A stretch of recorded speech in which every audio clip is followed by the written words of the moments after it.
আজকে হলো 6ই মে। আজকে দেখো আমার মায়ের 1 বছর পূর্ণ হওয়ার বছরে কাজটা হবে।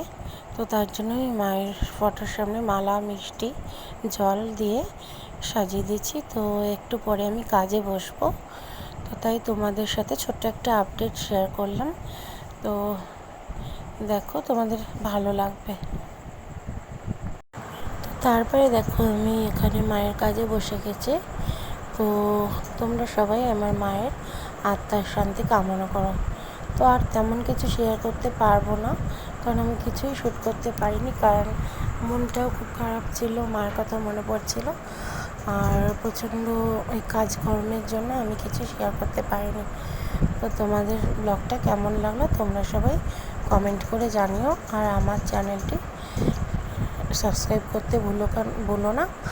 আর আমার কথাটা জড়িয়ে জড়িয়ে লাগছে যখন আমি ভয়েস এবার দিচ্ছি, মনটা খুব খারাপ লাগছে। তো আজকে বছরের কাজ মায়ের সম্পূর্ণ হলো। তো সবাই আমাকে আশীর্বাদ করো, মায়ের কাজ যেন ঠিকঠাকভাবে পালন করতে পারি।